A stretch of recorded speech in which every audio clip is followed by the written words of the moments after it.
L'amour à l'américaine, un film de Claude Eyman, assisté de Yves Allégret. Et c'est son frère aîné Marc Allégret qui signe le scénario, qui est en réalité l'adaptation d'une pièce de théâtre de boulevard.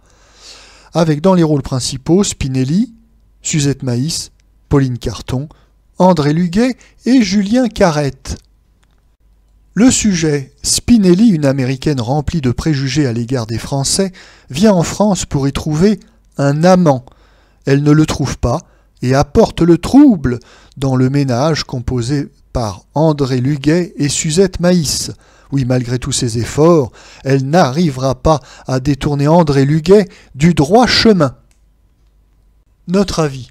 Ce film est une fois de plus une adaptation d'une pièce de boulevard et c'est un spectacle de divertissement, d'ailleurs assez bien réalisé. Il y a des séquences musicales comme dans tout film populaire du début des années 30 et cette petite comédie est assez amusante.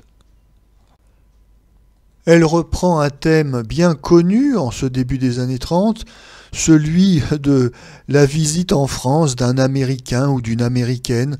Alors, cet oncle d'Amérique ou cette tante américaine est souvent riche, excentrique et l'objet d'aimables plaisanteries des Français qui s'amusent de la naïveté de ces visiteurs américains.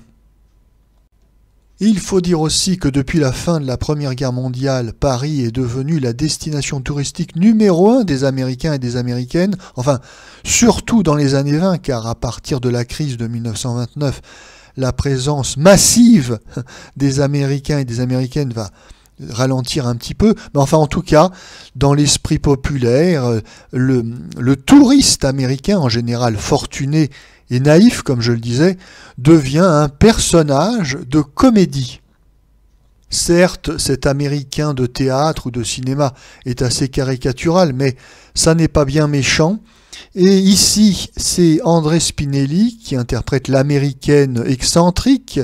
André Spinelli, c'est une grande actrice de théâtre de l'entre-deux-guerres, et c'est une figure du tout Paris. Elle fut d'ailleurs la protectrice et la maîtresse de Rému.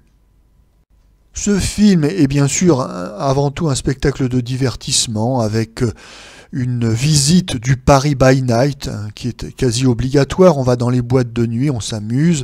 Bon, c'est un film gai avec des séquences musicales, comme je le disais. Tout ça est très rigolo, mais ce qui est particulièrement amusant, c'est que ce film va en réalité retourner un cliché qu'ont les Américains sur les Français et surtout sur les Françaises. Aux États-Unis, à cette époque, et d'ailleurs bien plus tard encore, les Français ont la réputation d'être des gens sans aucune moralité. Ce sont des noceurs, des coureurs, et ils couchent à droite et à gauche. Le Français, ou la Française, est à la fois un personnage qui inspire la répulsion ou l'admiration d'une certaine manière. Alors, ce qui est amusant dans ce film, c'est que le cliché va être retourné, comme je le disais, puisque la personne sans moralité, c'est l'Américaine qui est une femme d'un âge mûr et qui est en réalité une nymphomane et qui court les hommes à Paris pour se divertir.